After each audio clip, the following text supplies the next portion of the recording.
Hello and welcome to Spokane County Spotlight. I'm County Commissioner Shelly O'Quinn, and my guests today are the Mayor of Spokane Valley, Dean Grafos, and Valleyfest Executive Director Peggy Doering. Welcome to Spokane County Spotlight. Thank you for having us. I've been looking forward to today's program. This is about Valleyfest, and it's such a great event in the Valley, and I'm sure that you're going to have a lot to share with us today, and it's an event that my family enjoys attending every year. There's a great car show that not only my dad, but all of my uncles bring their historic cars to, and my kids go and get their faces painted, and it's just been such a great event for my family, so I'm excited for us to share it today with our community. So, as we begin this program, before we jump into what we're going to see this year, I would love to start with the history of Valleyfest. So maybe we can start there, and you can give us some insights as to how Valleyfest even got started.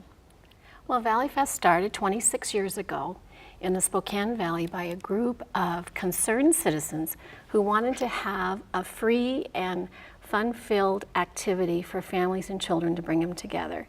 So in 1990, the founding members of Valleyfest sat around a kitchen table and started planning what we would do at Terrace View Park.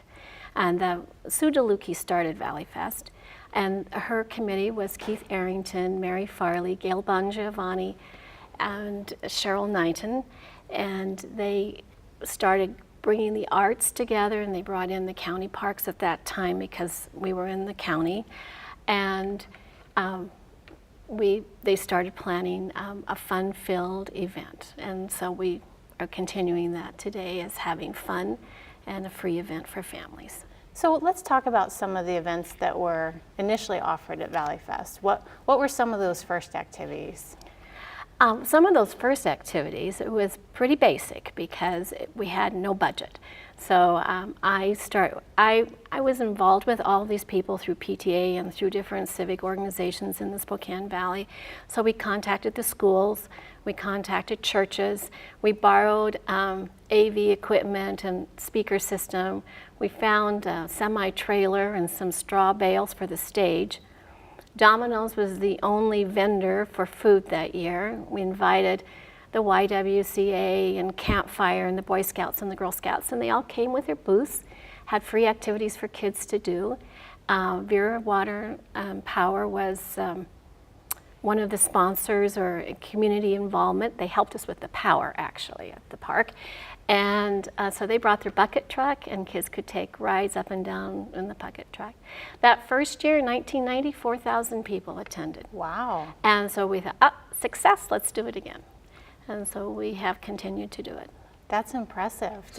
So with Peggy's help and all of her devotion to this event, it's now, what are you expecting this year? Well, last year you had 30,000 people. That's a tremendous growth. And we expect growth this year too. We're continually adding events and activities for people to do. People bring us their interests, what they'd like to do, and we say, okay, we can try to plan it. And we bring in different groups to help us plan it, so it's not all put on a few people to produce this huge event. And so we anticipate that, at least this year, weather permitting. The weather gods have to shine on this. Oh, they will. We're going to think positively. They will, definitely. Okay. Well, that's impressive to have 4,000 people show up in the first year, and to the success that it's been today. And it has become one of those signature events in our community. I do want to make sure we point out, because from the beginning you've had a philosophy about making this an affordable event. Can you explain that philosophy about and how you go about doing that? Yes. When at the beginning, it was that we were in the county. We weren't in an unincorporated area, and a lot of people didn't really have a bonding of a sense of community or how people came together to share ideas, to share information. They didn't know how to access services with different nonprofit agencies, and that's something that Valleyfest has really insisted that we have over 65 nonprofit booths at Valleyfest every year that provide free activities for children. We wanted to make it affordable to everyone. There is no entrance fee. It is a free admittance. There are things you can buy, and we want to promote that also. But it's for the people can come and listen to music, to the arts, to science. I have a lot of science that you might not know about at Valleyfest, but there's a lot of science, music, and entertainment, and making it a community building event so people can talk to each other, they can share ideas, they can enjoy time with their family. So I think the great thing about that is that if a family wants to pack their own picnic lunch, they can actually have a free day at the park full of activities. There's 3 entertainment stages at Valleyfest with lots of live music and dance, and kids can participate in the activities. They are encouraged to stand up and dance or to learn something new. A couple of years ago, I had a band, and the drummer he ran out of drumsticks. He kept handing out drumsticks to kids so that they could go home and practice how they could drum. I'm sure their parents love that. There you go, Peggy. Well, and he promised them stage time the next year. He wasn't even booked for the next year, but he decided, but that's the beauty of Valleyfest, is that kids can believe in themselves, families can believe in themselves and go try something new or learn something about their community and participate or join or find out more what's going on.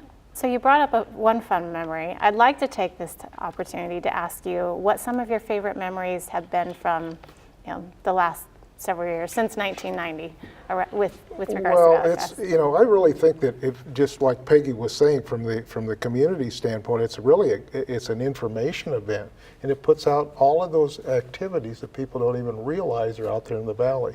Some of my favorite memory, I love the car show. I'm a car guy, and I like that. And there's kind of crazy stuff out there, like the homing pigeon race, and I love the dog shows that they have out there, and all of the animals, and like Peggy said, it's a free event. It's something like we used to see, when I was growing up. You can come there. It doesn't cost anything, and you can bring your family and spend the whole day. The other thing I like out there, of course, is the food. I like to eat. And, I love the food. And, like Frank's and some of these vendors out there and the other vendors, it's just great. It's really a wonderful way to spend the day. And Peggy, did you have any more stories that you wanted to share? Yes, I do, Shelly. I'm sure that you have some great ones. Well, Valleyfest is all about fun. To me, I like to see the smiles on people's faces. I like to see their enthusiasm. I like to see the wonder. So when we have the pond, Mirabou Springs, stocked with fishing, so we have free fishing for kids. This first time, a lot of times that kids and dads and grandpas and family members are over there and they catch a fish and the kids get to hold it and and then they're kissing the fish, Exactly. I've seen them do that, Peggy. It just brings a smile to my face. It's kind of like, this is the world we live in, and we're giving exposure to everyone. And then the other thing that I have a lot of favorite memories, and it goes to my volunteers. Volunteers come to me with lots of ideas of what they would like to see at Valleyfest. Stephanie Hughes came 8 years ago, and she says, I want to do a hot air balloon rally. I said, oh, I had never thought about a hot air balloons before at Valleyfest. Isn't this kind of dangerous? No, I'll take care of everything. And so then we went through that first year of planning and looking, and then for 8 years now we've had hot air balloons at Valleyfest, which is exciting. And other groups come to me with ideas that they want to have within the festival that would be really fun. And it's fun to watch a group of people who do not know each other come together and start going, this would be really a great thing. We saw this on the internet, and last year it was the human foosball court. Valleyfest owns a human foosball court. It was put together by the volunteers last year at Valleyfest, and one of our volunteers had a son who is an Eagle Scout. I needed an Eagle Scout project. So the human foosball court became his Eagle Scout project. That's great. Valleyfest is a 501c3 nonprofit. I became the owner of the human foosball court. And then we're working with the Boy Scouts this year, and they're going to man the court. And I don't know if you all know what human foosball looks like, but I do not. Well, you will. Yeah. Dean, we'll go in the court this year. Come and visit, and we'll see it. We'll go I'm do not it together. volunteering No. for that one. But We'll go slow because of our, yes, okay. But that's the kind of the fun things to see is the creativity, the ideas. So things are always changing at Valleyfest. We're always getting new ideas. That's great. Hey Peggy, how many volunteers do you have? That's a big event. It is. So the actual core group of volunteers, we have 26 committees. And we have over, I would say, 300 volunteers the day of the event. That does not include the volunteers that come with all the booths or that come with the other event, like with Bloomfest or with DS Connections or with the 5K and 10K runs. That's just what we use from our school students in the schools, from the community, from different social service organizations that come and help us put it on. That's impressive. It's definitely has a great community impact. Speaking of, Mayor, I know that a lot of people think that this is just a City of the Valley event. However, I believe that we have people from all over the region attend. Can you give us some perspective on how this impacts the entire Sure, it's a regional community? event, and the City of Spokane Valley, we support all of, like Valleyfest financially, because it is an economic driver for the City of Spokane Valley. There's probably 2,000 or 3,000 people that come that stay at our hotels. They spend money at the mall. They also go up to, and it also highlights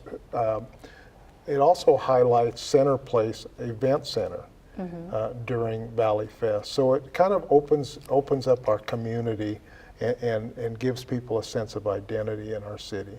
And I think that's very important. It's an impact of around $2 million a year for the city. That's a lot of money. That is very impressive. Yeah. And I believe that you complete a survey every year after Valleyfest, correct? To verify that economic impact and show us where some of those people are coming from? Correct.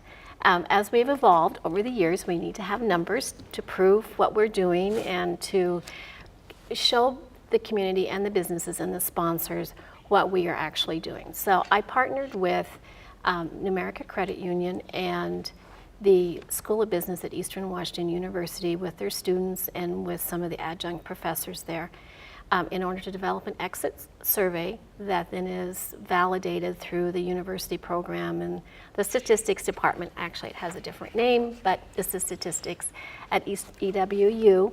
And then that comes back to us after the event. So there is an exit survey that is done by New America Credit Union at Valleyfest. That's great. I do also want to take a minute, since we've now talked about Center Place, to expand a little bit on Center Place. So you mentioned that Valleyfest initially started at Terrace View Park, and then it eventually moved over to Center Place. So maybe you can expand on when it moved, and then also let's talk about Center Place itself as an event center. It is one of those gems of the Valley.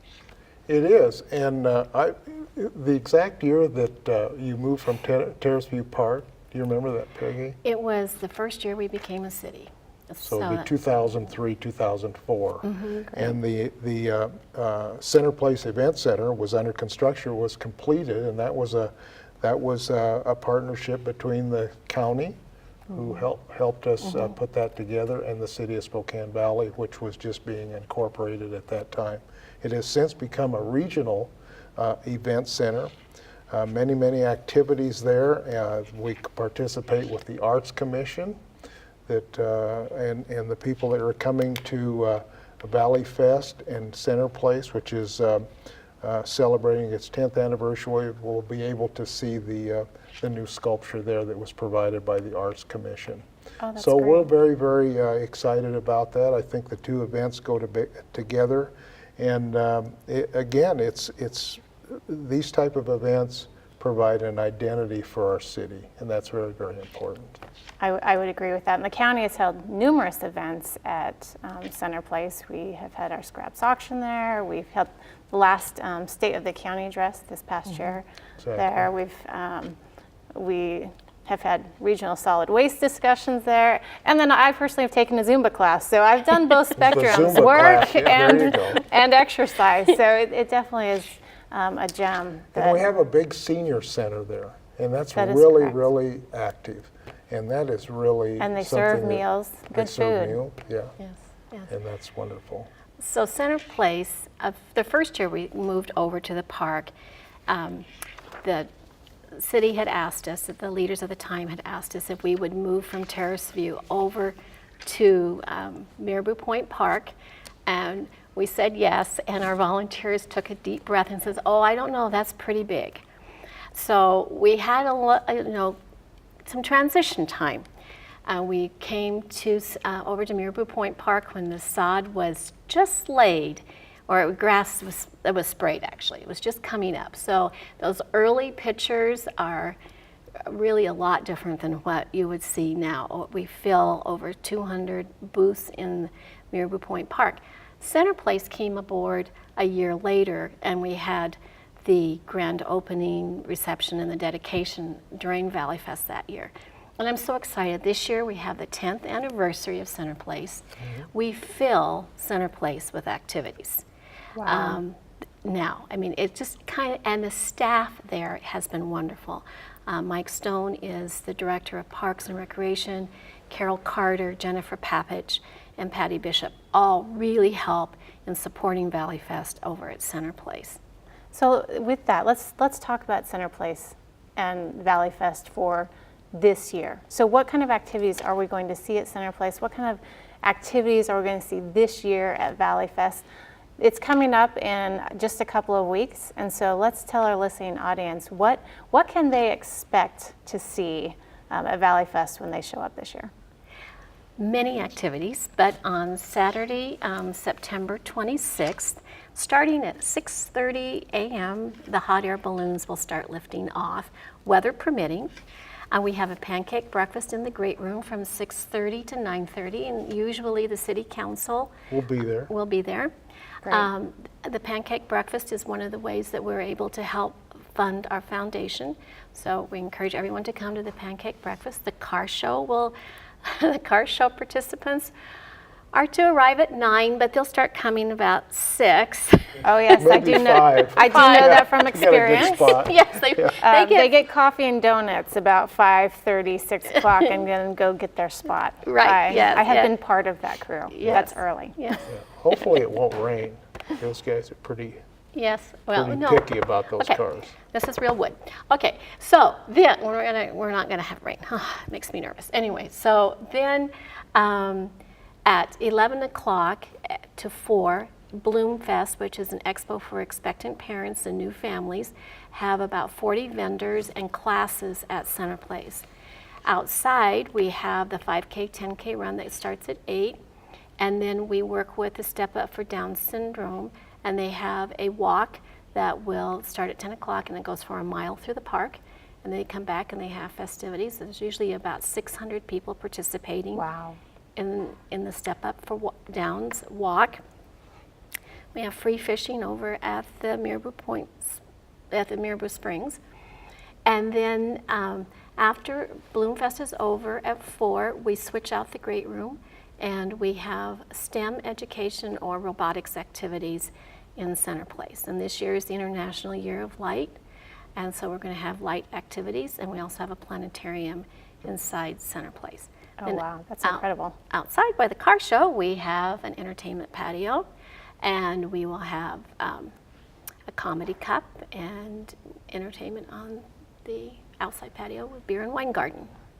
It sounds like you have a full event schedule. You're going to be busy for an entire weekend. Yes, Yeah. That's Okay, that's just fantastic. Saturday at Center Place. So all of those activities are basically free to the public. Yes, they are, Yeah. except for the beer wine garden. Yeah, beer and wine. I understand that. Oh, I want to mention that this year, Center Place is having their 10th anniversary, and they, from 1 to 3, are free soft serve ice cream. Oh, that's great.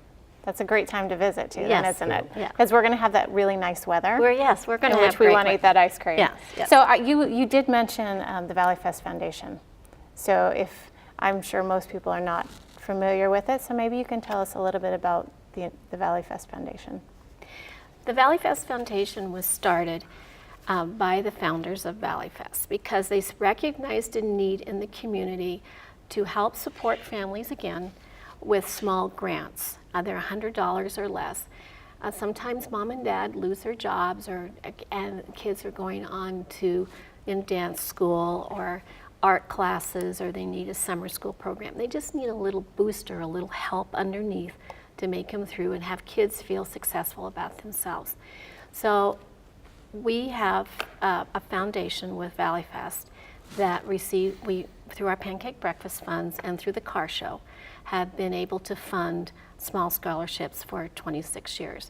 Wow. And we've helped with art lessons, we've helped with art supplies, interview clothes, wrestling shoes, classes that just kind of help support kids and make them feel like they can succeed and their life hasn't stopped because mom and dad had a bump in the road. Yeah, it's not only is it a great event for the community that really does draw the community together, but through the foundation, it gives back to the community, and I think that's so important. And Mayor, we've talked a little bit about the impact to the community, but if there was anything that you wanted to add from your perspective of why this is such a great event in the city of the Valley. It just highlights the type of people that live in the valley and the flavor of what the valley is.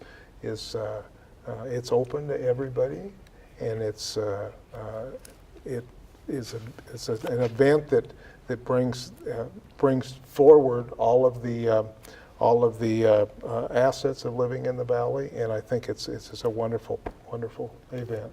So speaking of assets in the valley, we have just under 5 minutes left, so I do want to make sure that we have take an opportunity to talk about the city of the valley. I mean, this has been this is a very important piece of it, which is why we're highlighting it today. But we have a lot of exciting activities going on in the valley, and we have some great things to celebrate. So I'm gonna turn it over and let you expand on some of those. Well, we do have a lot. We do have a lot that's going on in the valley. Obviously, we're growing, and with that growth, we have economic opportunities for our citizens. And some of the things that we have done in the last year, Browns Park, we've added 8 volleyball courts to Browns Park, and that's attracting a lot of interest from the Volleyball Association and a lot of visitors to the valley. Very busy. And we just obviously our Appleway Trail, which is growing again, which is a collaboration between the city of Spokane Valley and the county. And you've opened a section of that trail. We've opened a section of that trail, and we've just received some more funding from the state, and we hope to be able to expand that all the way to Sullivan Road in the next year or two.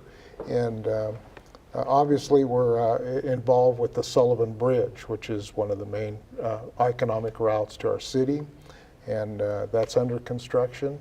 Lots of new businesses coming.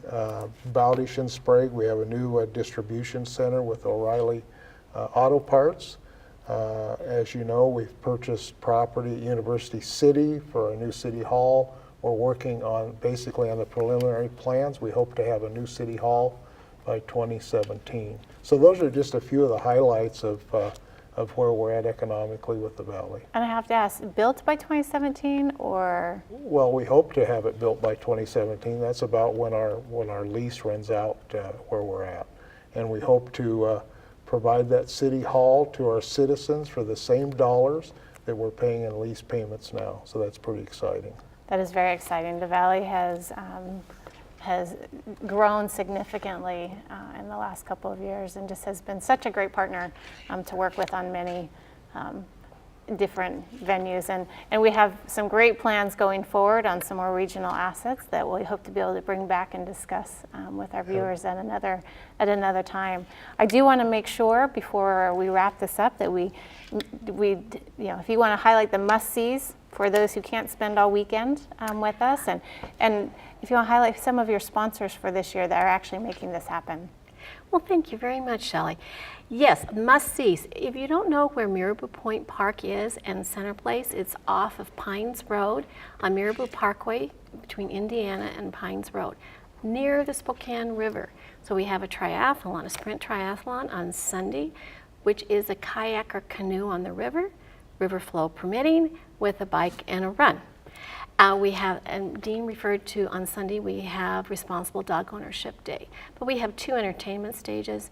We have great entertainment coming on both stages, and I want to highlight that there is a lot of diversity there, and our sponsors have really encouraged us and have fostered the growth of Valleyfest. And so Valley Hospital, Rockwood Health System is the title sponsor of Valleyfest. The city of Spokane Valley, of course, is a major help with us.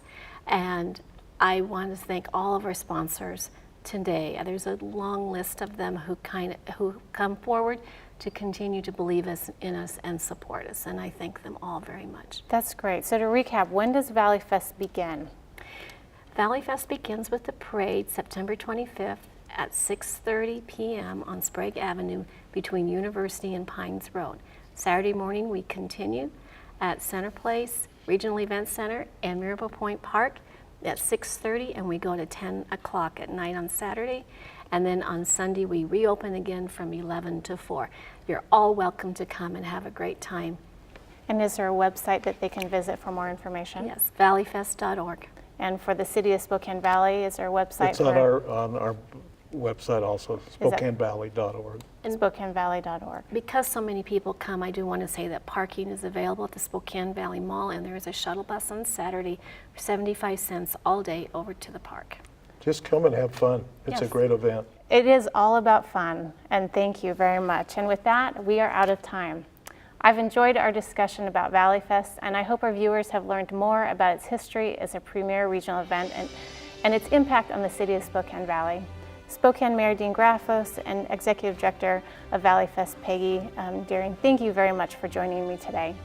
I'm County Commissioner Shelly O'Quinn, and thank you for joining all of us for Spokane County Spotlight.